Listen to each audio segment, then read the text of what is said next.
If I told you there's one single meal, something you could eat for lunch or dinner tonight, that hits nearly every mechanism your arteries need to actually clear plaque, would you believe me? Because here's the thing, when patients come into my clinic worried about their arteries, they always ask me for the one food, just tell me the one thing I need to eat. And for years I used to say there isn't one, because heart health is about patterns, not single meals. But the more research I went through, the more I realized that's only half true. Because while no single food is a magic bullet, there is one combination, one specific meal, that when you put it together on a plate, actually recreates almost every mechanism that shows up across the best studies on reversing atherosclerosis. And today I'm going to walk you through exactly what that meal is, why it works on a cellular level, and then I'm going to tell you about the foods marketed as heart healthy that are quietly working against you. And at the end, I'll give you the exercise and supplement combination that has some of the strongest evidence for actually shrinking existing plaque, not just stopping it from growing. My name is Dr. Ava Carter, and after spending over a decade helping patients reverse their numbers instead of just managing them with medication, this is what I've learned works. But before I give you the meal, you need 15 seconds of biology so the rest of this actually clicks. Plaque doesn't form because you ate one bad meal or because your cholesterol number was slightly high on a lab test. Plaque forms through a process that starts with damage to your endothelium, that thin single layer of cells lining the inside of your blood vessels. Once that lining is irritated, small LDL particles that carry a protein called ApoB slip underneath it. Then inflammation and oxidative stress get involved, and they oxidize those trapped LDL particles. Your immune system sees that oxidized LDL is a threat, sends in white blood cells called macrophages to clean it up, and those macrophages get stuck, swell up, and turn into what's called foam cells. That pileup of foam cells is what becomes the plaque. So if you want to reverse this process, you need a meal that does 4 things at once. It needs to lower ApoB particles, it needs to reduce oxidative stress, it needs to calm inflammation, and it needs to boost nitric oxide so your blood vessels can relax and heal. And it turns out there's one meal that checks every single box. So here it is. The number one meal for unclogging your arteries is a wild salmon and tomato bowl, over a bed of leafy greens, dressed with extra virgin olive oil, topped with crushed walnuts or flaxseed, and finished with a bit of raw garlic. I know that might sound like just a fancy salad with fish on it, but the reason this specific combination matters is because of exactly what's happening at the molecular level when these ingredients are eaten together. Let's break it down piece by piece, because understanding why each ingredient is there is what's going to help you actually stick with this instead of treating it like some trendy diet you'll abandon in a month. Let's start with the salmon. Wild salmon, or any other fatty fish like mackerel or sardines, is one of the richest natural sources of omega-3 fatty acids, specifically EPA and DHA. These fats do something remarkable inside your arteries. They get incorporated directly into the membranes of your endothelial cells, and that changes how those cells behave. They become less likely to trigger the sticky inflammatory signals that draw in immune cells in the first place. There was research out of the multi-ethnic study of atherosclerosis, one of the largest long-term studies we have on this disease, that found people with higher DHA levels in their blood had meaningfully slower progression of carotid plaque over time.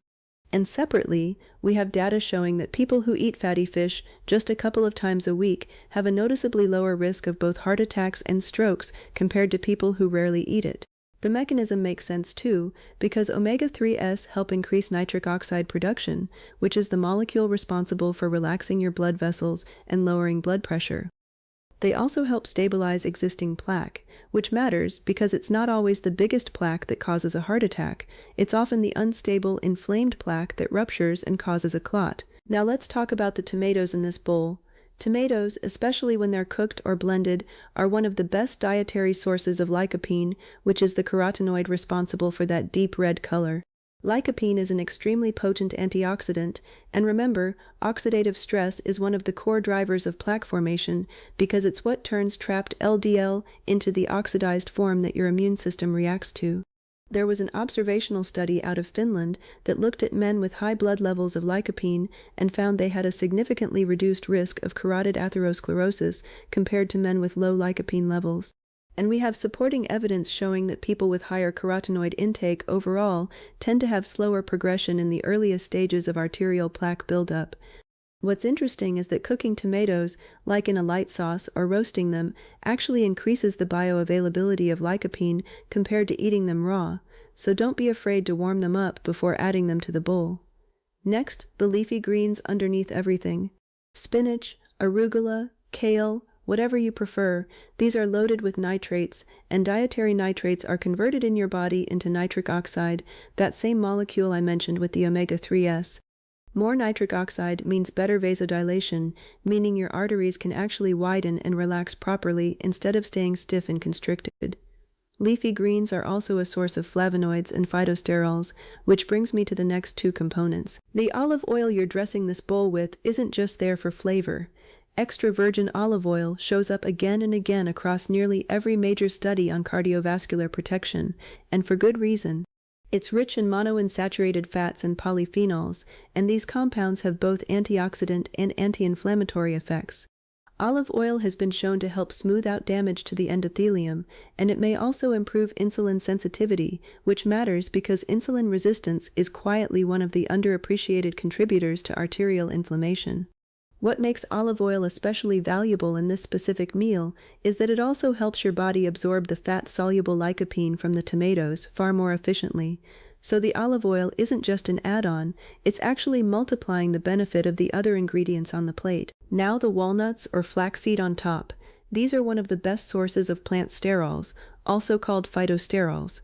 Structurally, phytosterols look almost identical to cholesterol, and when you eat them, they compete with cholesterol for absorption space in your intestines. That means less dietary cholesterol makes it into your bloodstream. But here's the part most people don't realize. Most of the cholesterol circulating in your blood isn't from what you eat, it's produced internally by your liver. So when your liver senses that less cholesterol is being absorbed from your gut, it responds by pulling more LDL particles, the ones carrying ApoB, directly out of your bloodstream to maintain its own internal balance. Over time, that means fewer ApoB particles circulating through your arteries, and ApoB is one of the most consistently proven drivers of atherosclerosis across meta-analyses and Mendelian randomization studies. We have research showing that regularly eating foods rich in phytosterols can lower LDL cholesterol by an average of around 14 milligrams per deciliter. That's a meaningful reduction from food alone, no prescription required. Walnuts and flaxseed also happen to add a plant-based source of omega-3s called ALA, giving you a second pathway toward the same anti-inflammatory benefits the salmon is already providing. And finally, the raw garlic. I'll go into garlic more in a moment because I think it deserves its own section, but even in small amounts mixed into a dressing or sprinkled on top, garlic contains sulfur compounds like allicin that have been shown to reduce arterial stiffness and modestly lower blood pressure, both of which reduce the mechanical stress your endothelium is under every single day. So when you put all of that together, salmon, tomato, leafy greens, olive oil, walnuts or flaxseed, and a touch of garlic, you're not just eating a healthy-sounding bowl. You are simultaneously lowering ApoB particle count, reducing oxidative stress through lycopene and polyphenols, calming inflammation through omega-3s and flavonoids, and boosting nitric oxide through nitrates and garlic compounds. That's all 4 mechanisms of plaque formation being targeted in a single sitting. That's why I consider this the single best meal you can eat if your goal is actually reversing arterial plaque rather than just managing your numbers on paper. Now, I want to be honest with you because eating this meal once isn't going to undo years of buildup. What actually matters is eating some version of this 2 to 4 times a week, consistently, for months and years, not as a strict rule, but as a pattern you keep returning to. And that brings me back to something I said earlier. The diet that works is the one you can actually sustain. You don't need to eat this exact bowl every day. You can rotate the fish, swap the greens, change up the nuts. What matters is that the core mechanisms stay present in your regular rotation. Now let's talk about the foods marketed as heart-healthy that are quietly working against everything we just talked about, because this is where a lot of well-intentioned people get tripped up. First, flavored yogurts. They get marketed with heart symbols and protein claims on the front of the package, but a lot of them are loaded with added sugar, sometimes more sugar per serving than a dessert. Added sugar drives inflammation and contributes to the same oxidative stress we're trying to fight with lycopene and polyphenols. If you want yogurt, go with plain, full fat, and add your own fruit or a touch of honey if you need sweetness. Second, breakfast cereals and the granola bars that try to position themselves as the healthier alternative. Most people already know traditional sugary cereal is basically dessert in a bowl, but granola bars have quietly become the new version of the same trap.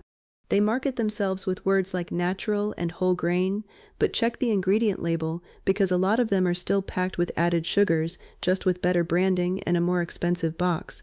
Third, and this one surprises people the most, fruit juice. Even when the label says no added sugar or 100% natural, you're still getting a highly concentrated dose of fructose without the fiber that would normally come with whole fruit. That fiber is what slows down sugar absorption and prevents the spike that contributes to inflammation and arterial stress.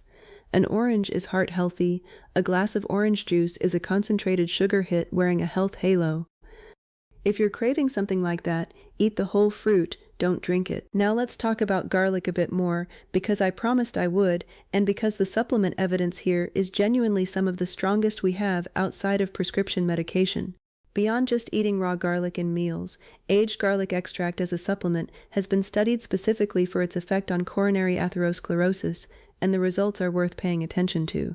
There was a double-blind randomized controlled trial that found aged garlic extract helped stabilize what we call vulnerable plaque, meaning the type of plaque that's more likely to rupture and cause a heart attack. And in a separate randomized controlled trial, patients who took aged garlic extract daily for a full year showed slower progression of coronary artery calcification, along with improvements in blood pressure, compared to the group that didn't take it. If you're someone who wants to add one supplement on top of the dietary changes we've talked about, aged garlic extract is one of the few with actual trial data behind it, specifically for arterial plaque, not just general heart health marketing claims. Now for the exercise piece, because food alone isn't the whole picture. If you want the single most evidence-backed form of exercise for actually reversing existing plaque rather than just slowing its progression, it's high-intensity interval training. There was a randomized controlled study published in a European cardiology journal that looked at supervised high-intensity interval training over a 6-month period, and it showed a measurable reduction in plaque volume in participants. What stood out to researchers was that the degree of plaque regression was actually slightly larger than what's typically observed with statin medication alone over a similar time frame. Now, atherosclerosis develops over decades, so we don't yet know exactly how that translates into long-term outcomes like reduced heart attack risk, but the early data is genuinely remarkable, and it tells you that movement, specifically higher intensity movement done consistently, is doing something at the arterial level that steady-state cardio alone doesn't fully replicate. One more thing I like to mention to patients, even though the evidence here is more indirect, is sauna use.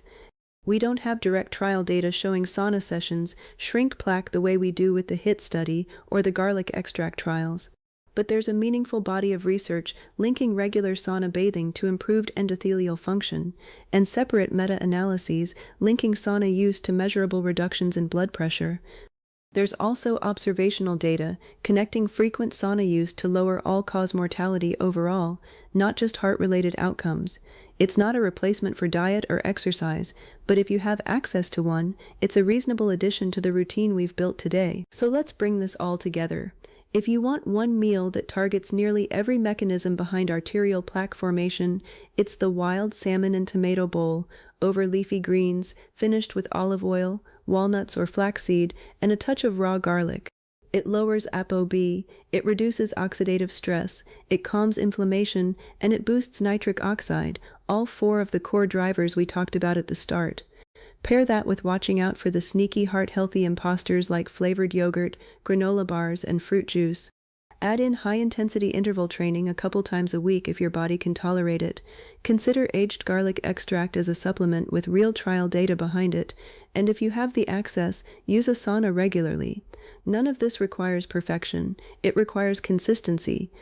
And that's really the whole philosophy behind everything I do with my patients: find the highest yield changes, the ones with the most evidence behind them, and build a routine around them that you can actually sustain for years, not just for 6 months. I hope this was helpful.